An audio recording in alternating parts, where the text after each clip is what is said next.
నమస్తే. గురు భగవానుడి యొక్క ట్రాన్సిట్ మృగశిర నక్షత్రంలో ఏ విధంగా ఉండబోతోందో ఈ వీడియోలో తెలుసుకుందాం. అయితే గురు భగవానుడు మృగశిర నక్షత్రంలో రోహిణి నుండి మృగశిర నక్షత్రానికి మొన్న ఏప్రిల్ 10వ తారీఖు ఆయన ముందుకు వెళ్ళడం జరిగింది. అక్కడ జూన్ 14 వరకు ఉంటారు. వృషభ రాశిలో మృగశిర నక్షత్రం యొక్క మొదటి పాదంలో ఆయన మే 15 వరకు ఉంటూ, అంటే మే 15 వరకు వృషభ రాశిలో ఉంటూ మే 15 నుంచి జూన్ 14 వరకు కూడా మృగశిర యొక్క మిగతా పాదాల్లో ఆయన గోచారం చేయడం జరుగుతుంది. ఈ మృగశిర నక్షత్రం యొక్క గురు భగవానుడి యొక్క ట్రాన్సిట్ అన్ని రాశుల వారికి ఏ రకంగా ఉంటుందనేది, అంటే ఒక్కొక్క రాశికి కూడా మనం స్పెసిఫిక్గా కనుక డిస్కస్ చేసుకుంటే ఏ రకంగా ఉంటుందనేది మనం ఇక్కడ ఈ వీడియోలో తెలుసుకుందాం. మిథున రాశి వారికి గురు భగవానుడి యొక్క ట్రాన్సిట్ మృగశిర నక్షత్రం యందు ఏ రకంగా ఉండబోతోందో చూద్దాం. జూన్ 14 వరకు మృగశిర నక్షత్రంలో గురు భగవానుడు ప్రయాణిస్తారని మనం అనుకున్నాం కదా, ఆయన గోచారం అందులో ఉంటుంది. అయితే మిథున రాశి వారికి మీ రాశి యొక్క భగవానుడు వచ్చి బుధుడు, మృగశిర నక్షత్రం కుజ భగవానుడిది. ఇక్కడ బ్యాలెన్స్ చేస్తూ గురు భగవానుడు వెళ్తున్నారు. It's a deadly combination. I must say, మిథున రాశి వారికి తర్వాత కన్యా రాశి వారికి it is really a deadly combination. ఎందుకు డెడ్లీ? బుధ భగవానుడు is the youngest of all the planets అండి. ఆయన్ని రాజకుమారుడు అంటారు, అంటే అందరిలోకెల్లా రాజకుమారుడు అని అంటారు. సో అన్ని ప్లానెట్స్లోకెల్లా రాజకుమారుడు. He is very fast in action. ఆయనకి ఎక్కువగా స్పీడ్ ఎక్కువ అనమాట. ఆయన చాలా ఏ రకంగా కూడాను ఆయన స్లోగా ఎప్పుడు కూడా ముందుకు వెళ్ళరు. మీరు ఎప్పుడైనా నంబర్ 5స్ని కనుక గమనించినట్లయితే మీకు తెలుస్తుంది. మీ ఇంట్లో ఎవరైనా నంబర్ 5s ఉన్నారేమో కమెంట్స్లో చెప్పండి. చాలా ఫాస్ట్గా ఉంటారు అండ్ మైండ్తో ఎక్కువగా వీళ్ళు పనిచేస్తూ ఉంటారు.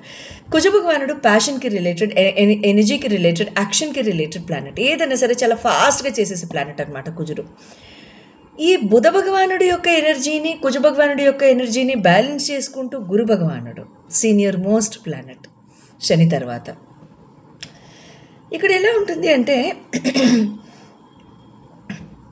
వృత్తిరీత్యా, ప్రొఫెషనల్ రీత్యా, పర్సనల్ రీత్యా మీరు కమ్యూనికేషన్ని, అసోసియేషన్స్ని పెంచుకోవడము, అందరితో మాట్లాడడము, చాలా ఆహ్లాదకరంగా ఉండడము, సోషల్ సర్కిల్స్ పెంచుకోవడము లాంటివి చేస్తూ ఉంటారు. ప్రొఫెషనల్ సర్కిల్స్లో కూడా మీకు అసోసియేషన్స్ పెరుగుతూ ఉంటాయి, పరిచయాలు పెరుగుతూ ఉంటాయి. తర్వాత రెఫరెన్సెస్ అంటారు కదా, రెఫరెన్సెస్ పెరుగుతూ ఉంటాయి. నెట్వర్కింగ్ అంటారు కదా, though I don't like that word, but networking అంటారు కదా. ఆ సో కాల్డ్ నెట్వర్కింగ్ నిజంగా పెరుగుతుందో లేదో తెలియదు, కానీ మొత్తానికి మాత్రం ఇక్కడ పెరుగుతుంది. తర్వాత కమ్యూనికేషన్ పరంగా బుధ భగవానుడి యొక్క ప్లానెట్ని, కుజ భగవానుడి యొక్క ఎనర్జీని కలుపుతున్న ధోరణిలో ఏమవుతుందంటే ఇక్కడ మనస్పర్ధలు కూడా భయంకరంగా వస్తూ ఉంటాయి జనంతో. అంటే ప్రొఫెషనల్గా కానివ్వండి, మీ ఆఫీసుల్లో కానివ్వండి, ఫ్రెండ్స్లో కానివ్వండి, మీ రిలేషన్స్, మీ స్పౌసెస్, మీ స్పౌసెస్ అంటే not more than one. What I mean to say is 1:1. So Mithuna రాశి వాళ్ళు చాలామంది చూస్తారు కాబట్టి, so that I meant spouses. So మీ స్పౌసెస్తో కానీ మనస్పర్ధలు ఇక్కడ రావడానికి అవకాశాలు ఉంటుంటాయి. లేదా స్పౌస్ ప్రయాణం చేయడము, ఈ మిథునం వాళ్ళు కానివ్వండి, కన్యా వాళ్ళు కానివ్వండి, స్పౌస్ ప్రయాణం చేయడము ఎడబాటు అనేది ఇక్కడ ఉంటూ ఉంటుంది. ఈ టైంలో కనుక మీరు చాలా చక్కగా, అంటే ఈ టైంని టెస్టింగ్ టైం అని చెప్పొచ్చు, ఒక రకంగా టెస్టింగ్ టైమే. ఈ టెస్టింగ్ టైంని కనుక కొంచెం మీరు చక్కగా సునాయాసంగా కనుక తీసుకెళ్ళినట్లయితే ఇక్కడ మీకు ఏమవుతుందంటే చాలా బ్యూటిఫుల్ రిజల్ట్స్ అనేవి మీకు రావడం జరుగుతుంటుందండి. అంటే టెస్టింగ్ టైం అంటున్నాం మాధవి, దీన్ని సునాయాసంగా తీసుకెళ్ళమంటావు ఏంటి అని అంటారేమో. అంటే ఒక్కొక్కసారి టెస్టింగ్ టైం అంటే మనకి భలే నేర్పుతాయి. ఆ టెస్టింగ్ టైంని కూడా వాడుకుని మనం కనుక మన ఫేవర్లో కనుక మార్చుకున్నట్లయితే ఓయ్ దాని మజానే వేరు, అవునా? అంటే అప్పుడు లైఫ్లో వచ్చే ఛాలెంజ్ని, ఈ దిస్ ఇస్ ఇంపాసిబుల్ కాదు, ఇంపాసిబుల్ని నేను పాసిబుల్గా మారుస్తాను, ఇలాంటివన్నీ ఉంటూ ఉంటాయి కదా ఈ కథలు, ఇలాంటివన్నీ. అవన్నీ సూత్రాలుగా చెప్పడం బాగుంటుంది, కానీ నిజంగా ఆచరణలో పెడితే మాత్రం చాలా చాలా అప్పుడు జీవితం యొక్క రియల్ టేస్ట్ని మనం దాన్ని టేస్ట్ చేయడం అనేది జరుగుతూ ఉంటుంది. చాలా బ్యూటిఫుల్గా ఉంటుంది. సో ఆ రకంగా మీరు ముందుకు తీసుకెళ్ళండి.